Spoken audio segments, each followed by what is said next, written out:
Olá.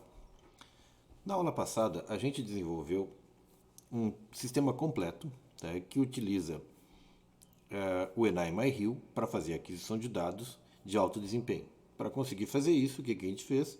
Né, nós construímos uma, um instrumento virtual, uma VI, tá, dentro do FPGA para fazer a coleta, tá, dos dados e transferimos esses dados coletados de forma muito rápida para o Linux Realtime, que é o host do Enai MyHill. Tá? Para fazer essa transferência, se utilizou a FIFO, tá? Que é uma fila, né, uma FIFO via DMA, tá? Via acesso direto à memória. Tá? Agora, terminando todo o desenvolvimento, a gente encerrou, né, compilando o nosso sistema e embarcando ele. Agora, nesse pequeno vídeo, o que vai se mostrar para vocês é o sistema funcionando. Essa é a nossa ideia. Tá? Então vamos lá, vamos ver se o sistema funciona. Eu sou o professor Sérgio Severo, né, do Instituto Federal Sul-Rio Grandense, tá? E essas são as aulas de informática aplicada do curso de engenharia elétrica. Ok? Aqui a gente já tem o nosso projeto, tá? Eu vou reconectar o MyHill. Tá? Ele está conectado no mesmo lugar onde estava quando nós terminamos o vídeo. Pronto, está conectado, luzinha verde apareceu aqui, está tudo ok. Né? Se a gente abre a árvore dele, a gente descobre que nós temos, né, no chassi um host e no FPGA o programa de FPGA. O programa que a gente roda, obviamente, é o host. Tá? Então esse é o nosso programinha.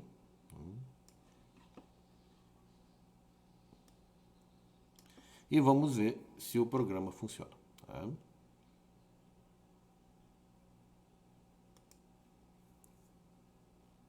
Pronto, está aí o nosso programa. No gráfico da direita, no canal 2, o que a gente vê é a onda quadrada, aquela que, conforme eu tinha explicado para vocês, foi gerada, né, nós logo vamos ver o código aqui, foi gerada num contador e injetada no conversor analógico digital, tá, do canal 1. No canal 0, tá, que na verdade é o canal 1, do canal 2 para nós, né, no canal 1, tá, o que a gente tem é esse potenciômetro, tá, que está marcando 3 volts ali, e na verdade ele marca uma tensão entre 0 e 5 volts. Se nós girarmos o potenciômetro para a direita, aumentando o valor da tensão, nós pegamos os 5 volts na entrada vermelha aqui. Ou se a gente gira o potenciômetro para a esquerda, né, a gente vai a 0 volts. Então o que a gente está adquirindo aqui é a tensão do potenciômetro. Notem que já se fez 14 mil, 15 mil transferências e cada transferência dessas tem 4 mil valores. Tá? São transferências bastante... A taxa de transferência é bastante elevada. Tá? Aqui no divisor, né, é aquele que determina a frequência desse clock. Tá? Se eu dividir os nossos 40 MHz não por 40 mil, mas dividir por 20 mil, por exemplo, o que acontece é que eu dobro a frequência do clock. Tá? Desse relógio, entre aspas, não é um relógio, é uma onda que nós geramos aqui quadrada. Se eu dividir de novo, né, botar 1000, dobra-se de novo a frequência e assim por diante. Tá? Na verdade, pode-se botar qualquer valor aqui, né, e a gente consegue vários valores de frequência a partir dessa divisão. Tá? Pois muito bem, esse é o nosso programa. Sempre usando o botão de stop aqui dentro e não esse botão de stop aqui. Porque esse botão de stop não aborta a execução. O que ele faz é parar a execução lá dentro do FPGA. Lembre que esse stop aqui vai sair do nosso loop e entrar no FPGA. Bom, pois bem, então vamos lá ver o que é o nosso código rapidamente, tá, para relembrar o que a gente fez. Tá? Lá dentro do FPGA nós tínhamos o FPGA Aquisita, tá? Que obviamente tem pouca interface, tá? Mas tem um diagrama de blocos interessante. Tá? Então o que o FPGA Aquisita faz? Tá? Pega o sinal presente nas entradas dos conversores analógicos digitais, tá? 0 e 1, tá? Monta um pequeno vetor de 2 elementos com essas entradas. Tá? Esse vetor vai autoindexar esse túnel, esse loop, esse for, desculpa, vai autoindexar esse for fazendo que ele varie de 0 a 2 e entregue esses dois elementos aqui dentro. Tá? Podia ser, obviamente, esse vetor podia ser muito maior. Tá? E aí a gente só vai escrever na FIFO write, né? A gente arrastou a FIFO, lembre porque ela era do target, né, para o host. Tá? A gente só vai escrever na FIFO caso o valor aqui do case seja, o seletor do case seja false. Tá? O seletor do case sendo false, a gente escreve o elemento na FIFO. Se estourar o timeout, ou seja, se a FIFO não conseguir atender o sistema, tá? Por algum motivo, isso aqui sobe e a gente fica aqui trabalhando no true, né? Ou seja, sem fazer nenhuma aquisição. Isso para não continuar estourando a FIFO, né?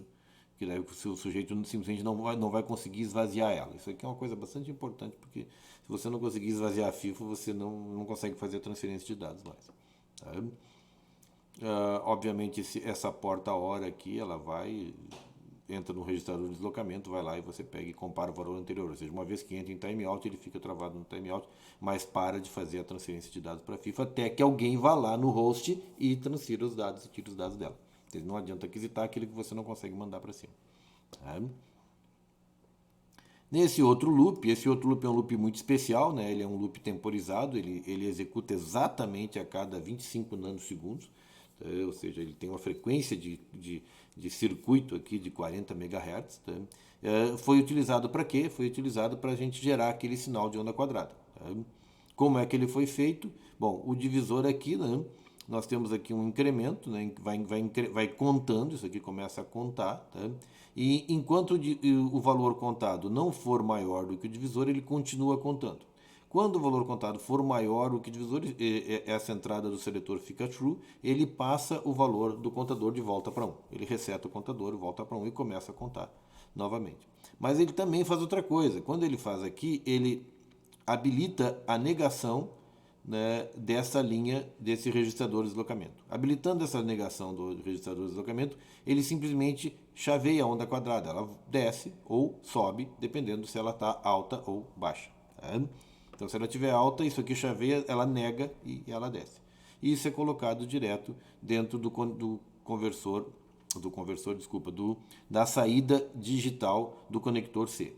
A saída digital do conector C está aqui, tá? E a gente conectou a saída digital do conector C na entrada do conversor analógico digital número 1. Tá? Por isso que apareceu aquela onda quadrada lá, que depende desse valor desse divisor. E esse divisor é escrito usando o bloco de escrita no FPGA dos controles, ou seja, você pode escrever nos controles ou você pode ler os indicadores direto do FPGA utilizando o read-write control. Tá? Então você vai lá e faz e chama esse bloco, e aqui nós chamamos de divisor, por isso que a gente foi capaz de modificar a frequência em tempo de execução. Foi lá e trocou o valor desse divisor e modificou a sequência. Então esse é o programa em FPGA que faz a leitura e a transferência dos dados. Claro, vocês podem ampliar isso aqui, pode ler acelerando, pode ler o que vocês quiserem. Tá? O que tiver disponível na árvore do nosso MyRio. Então esse é o nosso software no FPGA. Se vocês não mexerem nesse software no FPGA, não é necessário compilar ele de novo. Vocês só vão compilar, e vocês podem alterar e compilar muito rápido, né? Porque aí vocês estão compilando no Linux, tá? O nosso amiguinho aqui, que é o software, o sistema do host. Tá? O sistema do host, gente, por sua vez, faz o seguinte. Tá? Primeiro, ele abre uma referência, tá, para o FPGA. Porque senão vocês não sabem, tem que saber dizer qual FPGA é. Aqui, se for o caso, no caso está acessando via porta USB, mas pode ser um endereço de rede, tá, em qualquer lugar, né, se vocês tiverem condição de roteamento, e abrir essa referência lá e trazer os dados para outra máquina aqui. Uma vez aberta a referência, a gente diz para o FPGA que ele é um sistema... eu vou botar o help aqui. Ops.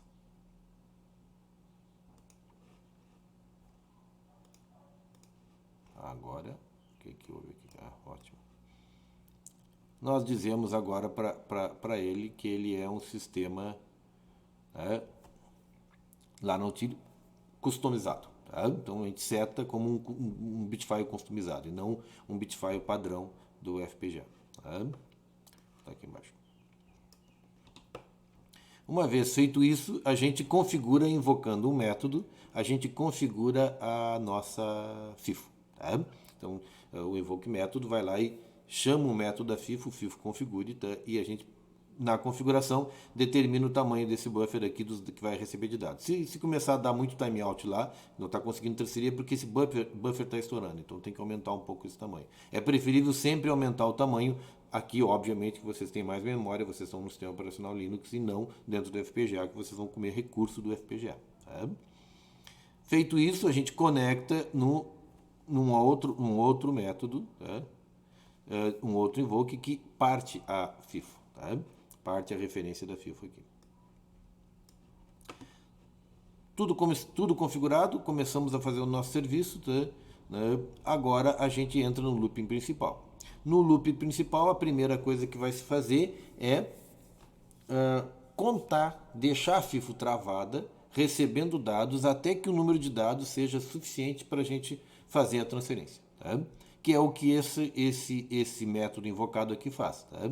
Ele pega, a gente diz que nós queremos ler apenas um número de elementos zero, tá? E com um timeout de zero. O que ele faz? Ele simplesmente não faz nada, exceto deixar os dados entrarem na FIFO e nos informar o tempo todo quantos elementos entraram lá dentro, que é nos elementos remanescentes aqui. Se os elementos remanescentes forem maior do que 2.000, maior ou igual a 2.000, aí sim a gente entra nesse case. Tá? E nesse case aqui, o que nós vamos fazer é transferir os dados para dentro, para fora da FIFO. Tá? No caso aqui nós vamos transferir para visualização eles, mas podia ser armazenados. Tá?